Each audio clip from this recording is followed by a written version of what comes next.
Joyce, thank you so much. That was a really great insight, and I was sitting over here taking notes, and what particularly landed for me was when you were talking about how unconscious bias can creep into performance reviews and discussions around talent. I love that you used your voice to advocate and really step in and step up, because it takes all of us to break those cycles of how people are talked about, especially during performance reviews. And those leadership perceptions really do creep into those conversations. So thank you for that. That's near and dear to my heart. Everyone, I am Yolanda Friend, and I lead inclusion and diversity for the Americas at Accenture. And I really enjoy these roundtables.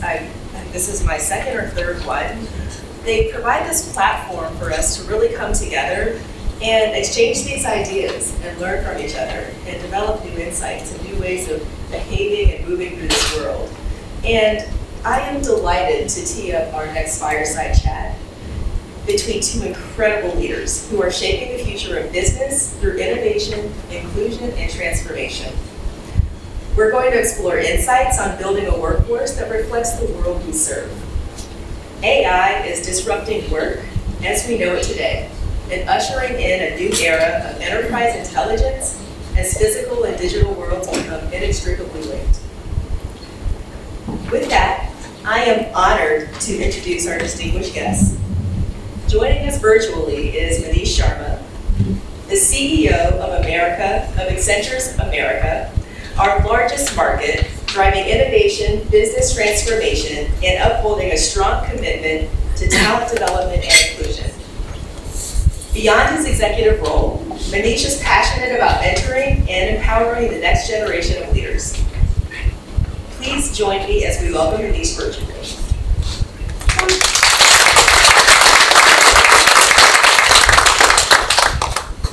We also, of course, have John Wang, who does not need an introduction. But I do want to take a moment to thank him for his leadership in building a platform that not only celebrates Asian American excellence, but fosters dialogue on the challenges and opportunities in corporate America, entrepreneurship, and public policy. This roundtable is a testament to your vision. Thank you for bringing us together for these critical discussions. Please join me in welcoming John Wang.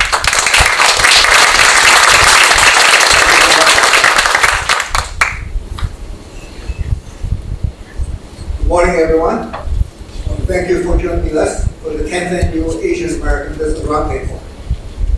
The Roundtable was created a decade ago to provide a platform for the honoree of the Outstanding 50 Asian American Business Award and for senior level Asian American professionals to have an opportunity to amplify their influence, to share knowledge and build connection with their peers and the model.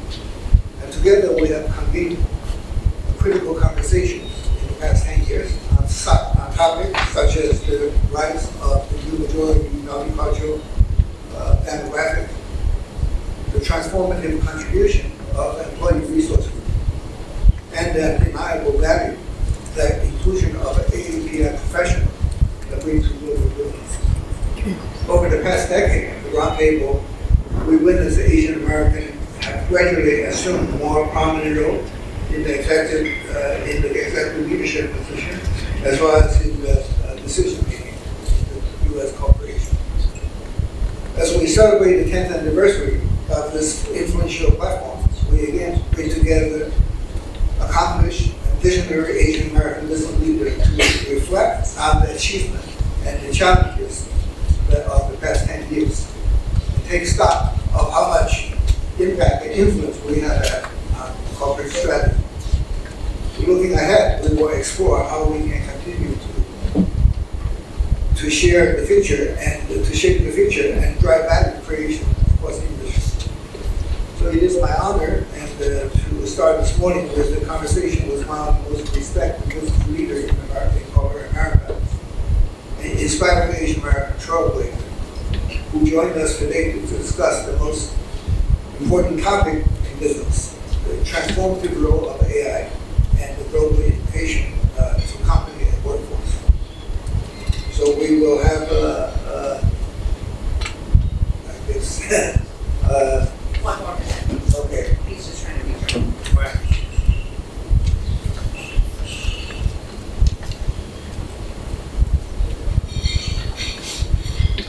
Take it up. All right. Great. Thank you for joining us. Yeah. So we'll get started with our conversation. I guess, this stage that certainly I think AI and its transformative influence is a part of the business. So from your perspective, what are the biggest shifts in how workers are experiencing this change? I think first of all, John, thanks for having me, and sorry I'm not in person there. And I think it is a real privilege to be with all the folks, in the room and with talking to you. I think this is a very interesting time. And I think when you talk about some of the shifts that we are seeing, every day something is changing, every day. And I've been with the firm for about 30 years. And I will say that the last 1 year has seen the most transformative changes that I've seen in my whole 30 years. So that I want to start with that. I think when I talk to the clients, their concerns reflect some of the major shifts that are happening right now. With AI and automation transforming industries and the way people work.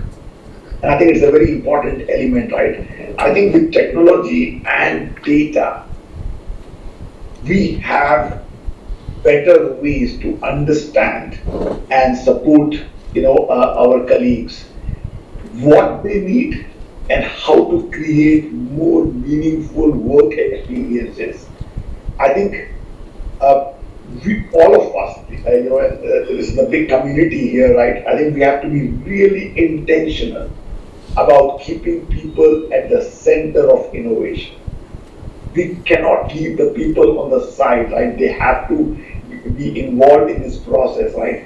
I think if you use AI to eliminate important interactions only for the sake of efficiency, I think it will absolutely undermine connection, collaboration, and purpose. And that is kind of the key thing, right? So I think AI and automation should be enhancing the human connection, not replace it. And that's the thing, John, that I will certainly leave this group with. Thank you. Yeah, from your experience, what are some strategies within the company can apply and to reskill and upskill the worker in this change? I will kind of leave that one again, the thought, right, that we got to become talent creators rather than only talent consumers. And I think the companies that will excel in the AI world focus on creating talent rather than just hiring it. By upskilling the employees, they will build more agile teams and open up absolutely new career opportunities. I think new technologies, they transform and they create jobs. I think companies really need to identify the reshaped roles, emerging opportunities, and reskill employees to adapt to the jobs of the future, right? So I think I will again, if I were to leave a message, you've got to be also a talent creator rather than just a consumer, as we go in this job. Right. So what can leaders do today, to help to create a more inclusive workplace that, will lift people up and bring people along? So I think, in 2016, right, I think we launched a skill-based apprenticeship program to provide the future talent with structured training, on-the-job learning, and mentorship. And if you just look at it, and I think again, this is, being very fact-based, right? Results so far, we have placed 2,400 apprentices in clients serving, and also in internal roles across 40 cities. Apprentices, they make 20% of entry-level hires in North America. And partnering with people shows, and I think, we can have a lot more discussions. I think we have got now tech apprentices in Bronx, New York, in Pine Bluff, Arkansas, and we continue to expand, as we move into this. I think creating an inclusive workplace starts with actively listening to employees, understanding their challenges, and making changes based on real feedback and authentic feedback that we get from them, John. Well, thank you. You are, celebrating a 30 years anniversary at Accenture, and what lesson, that would you, or advice would you give to people who are someone in early career or even, well-established career person who to consulting work? What advice would you give them? I think, first of all, I think in exactly 15 days, I actually finished my 30 years with the firm, right? And when I wanted to join only two companies, and one of them that time was Arthur Anderson, and now, that became Anderson Consulting and Accenture. So I have seen 3 companies within my 30 years. And few things I will say, right? I think, you asked a very specific question around consulting, but consulting is an evolving field as we speak, because it is changing dramatically. It is becoming more tuned towards real implementation for our clients. I think a career in consulting thrives on curiosity and adaptability, having, embracing continuous learning and staying curious. The second point I'll say is that consulting is a people business. Success really depends on collaboration, communication, and building trust with your colleagues and your clients. Third one I'll say is adaptability is everything. So, you've got to remember to stay flexible and anticipate changes to stand out.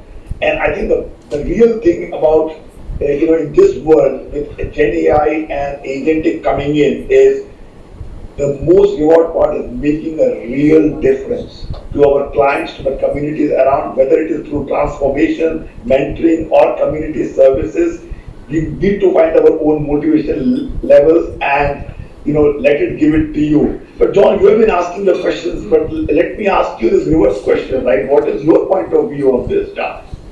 Yeah, well, I guess I'm learning every day. I'm trying to, get into ChatGPT and DeepSeek and figure out how to work with them. It was fascinating, and of course, I've been trying to find out from them what they know about AABDC or about Business Roundtable, and so I had this conversation with DeepSeek, and it was really illuminating, and so that was great tools for anybody, I guess, who in the work that want to know something. And so I really enjoyed the opportunity and the experience.